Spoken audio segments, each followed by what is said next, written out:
Mr. Gonzalez, thank you. Some stunning statistics on the export of services passing tourism and agriculture. That is really some stunning numbers.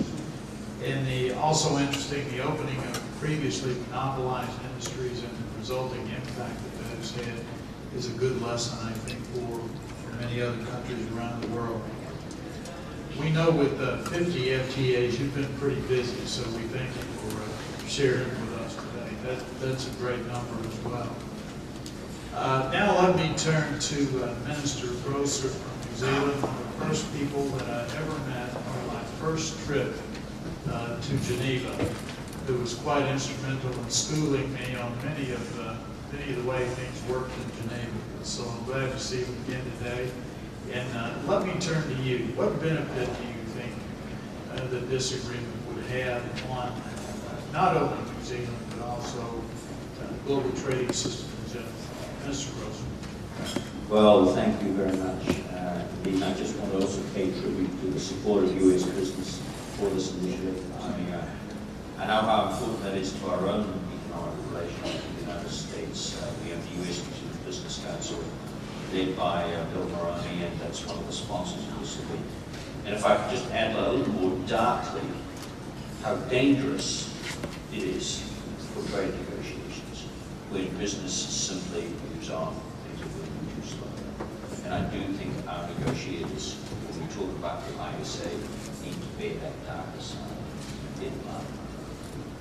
I'm also very pleased that Peter Algar, representing, because he's a lifelong member, he can't actually resign, of that great institution, USTR, mentioned Groser because I remember very well being in a room, I think maybe in the late 85, when Groser, this great intellectual, and I think that would be a fair way of describing probably USTR, system USTR, its official title, came in and talked to people like me who were all schooled in goods negotiations about this concept of a new agreement in services. Now, I have to admit, somewhat embarrassingly, that I'm not sure I understood a word of what he was talking about. But I did get the central point, Peter. We engage in trade to gain the benefits of specialization.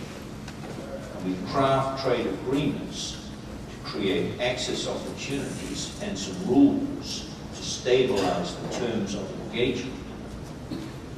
Why wouldn't that apply to over 60% of global GDP output represented by services, 70% in the case of most developed countries and some leading developing countries such as yours now? So, I mean, exactly the same case is there. It's just taking us a lot of time to get our act together. So in the roughly quarter of a century since Groser, since I began to work this, through Groser's brilliant mind, what have we learned?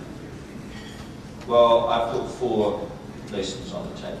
First, the very most obvious one is we're not going to do trade agreements anymore without a solid result in services. This is not a trivial observation.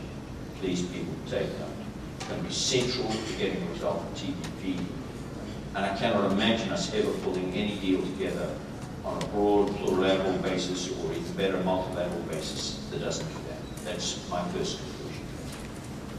The second lesson I draw is how increasingly porous, since Groser gave this presentation, how increasingly porous the relationship between goods and services has become. We deeply understand now how big an enabler of trade in goods services is. And I'd like to quote you some academic work and a little bit of practical examples, since I'm now a politician. OECD's done some really outstanding work in this area across a variety of recent fronts.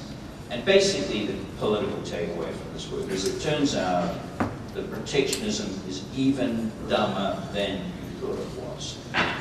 And with respect to services, they show that on average, a 1% increase in your import share of services in your market will lead to a variety of effects on average, according to their empirical analysis. In terms of high-end services exports, it stimulates a 1.2% increase in exports. And even more intriguing, a 1% increase in your import share of services is generally associated with a 1.4% increase in low-tech manufacturing. In other words, if you want your companies, even in manufacturing, to be competitive and be able to increase their share of exports, you've got to make very sure that they've got access to the world's best and competitive services. And I think that's something well worth reflecting on.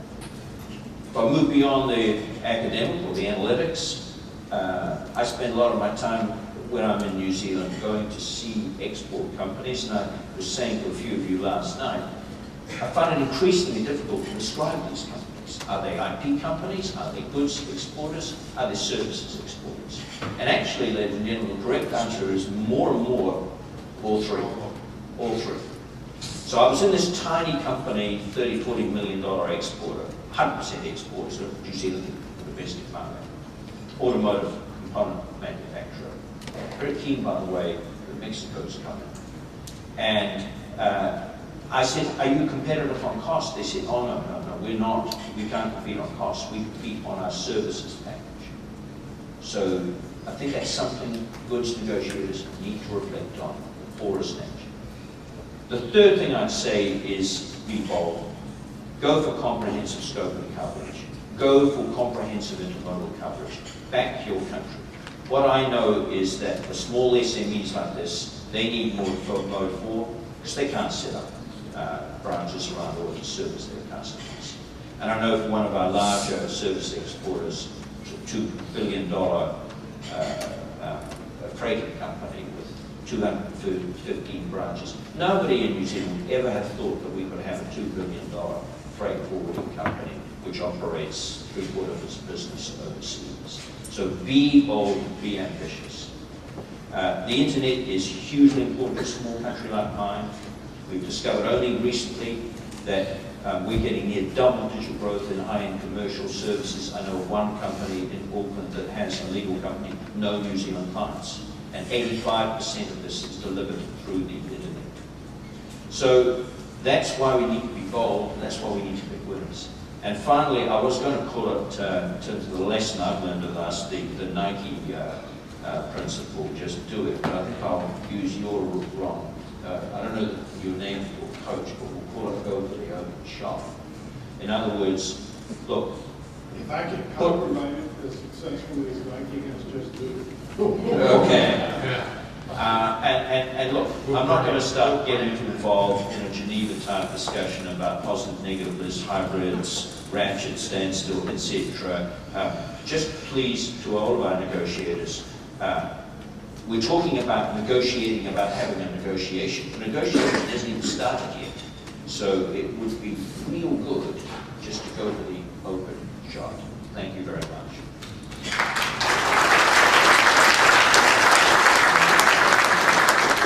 Thank you, Minister Groser. And I think a couple of, I had really not focused before on the numbers in terms of import services impacting exports and manufacturing in particular terms. I mean, those are interesting stats for me. And also, particularly, the merger of all these things coming together. I mean, the small companies absolutely participate in all facets of that. So, if I could now, let me turn to Minister Park and get your thoughts, please, sir. Thank you, Mr. Groser. I actually prepared some notes, so I have to do this first, and then maybe I'll join you for interaction. I'm very pleased to be here this morning and have the opportunity to discuss important issues related to services with my fellow ministers. Before making my remarks, I'd like to thank others for inviting me to this wonderful occasion. Today, I'd like to highlight the importance of services market opening from three dimensions: historical, political, and economic. After that, if time allows, I'd like to add a few reflections on Korea's experience and perspective on the services industry. First, from the historical dimension, the current economic situation bears an uncanny resemblance to that of 1930s. The global economy is now undergoing a similar economic downturn, long difficult to emerge from. At the root of the crisis lies the same international debt problem. Many historians hold that war reparations were a major cause of the economic difficulties that led to World War II. Today's global imbalance and European crisis are not much different in essence, only broader and deeper. More importantly, protectionism in the 1930s aggravated the situation. It took the form of a tariff war at that time. Today we are witnessing a slow but clearly noticeable increase in protectionism across the world in many more areas, including services, investment, intellectual property rights, domestic regulations such as competition policy and taxation, and many different forms such as subsidies, technical barriers, trade remedies, import monitoring, and import licensing system. The difference between now and then is that we learn the lesson and we can try to avoid a collapse. Such efforts are often expressed by a reaffirmation of the standstill commitment made by political leaders. Above all, however, I believe that the most effective way to resist protectionism is to make progress in in trade liberalization. That's why we have the great expectation of the WTO EDA negotiations and are now deeply disappointed at the stalemate. During such a slump in the multilateral negotiation, which I really hope will be over soon, it is very important to keep the ball rolling through other types of negotiations. The International Services Agreement is a highly commendable initiative in this regard. Also, the regional trade agreements such as TPP and those being discussed in East Asia must promote liberalization of trade and services and work as a deterrent network against the rising protectionism. Second, from the political point of view, let me touch upon the most favored nation, a non-discrimination principle for the future direction of the service negotiations.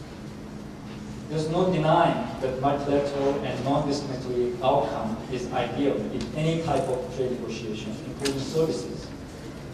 The so-called plurilateral agreements among the limited number of participants would be the second choice at best.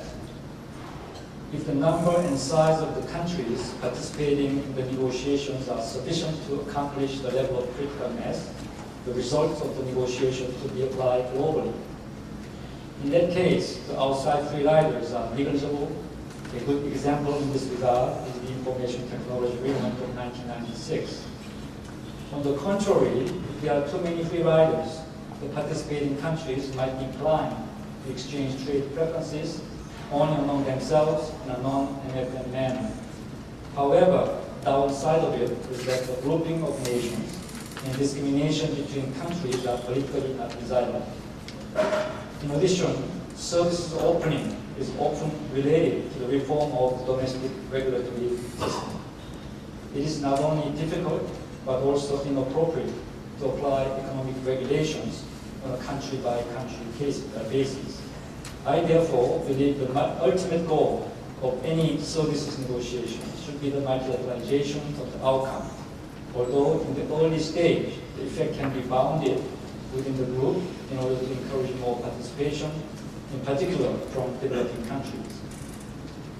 Third, from the economic perspective, services market opening is all the more important for the efficient functioning of the global value chain. Today's highly interconnected world economy calls for a seamless flow of goods and services. The trade facilitation negotiation are the top priority in this regard. Services are also involved in every step of global value chain. Improving efficiency in finance, distribution, telecommunications, and transportation services will be conducive to the greater effectiveness of the global value chain. One important point here is that services market opening in a limited geographical area is not fully suitable to lubricate the interconnected global value chain. So we have another reason why it is imperative A wide range of countries participate in the service market opening negotiations, and ultimately the outcome must come into effect on an MFN basis. Lastly, let me say a few words on Korea. Korea has been making full efforts to transform its economic structure into a services-based economy, as its manufacturing sector has matured significantly. The Korean government has strived to promote more competition in service sector through deregulation and liberalization. The World Bank, in its latest 2011 Ease of Doing Business ranking, recognized Korea as one of the countries with the most enhanced business climate, placing it 8th among 183 countries surveyed, representing a remarkable gain from its standing of 30th in 2007. Korea has also taken FTAs as important opportunities to further liberalize the service market beyond the WTO commitments.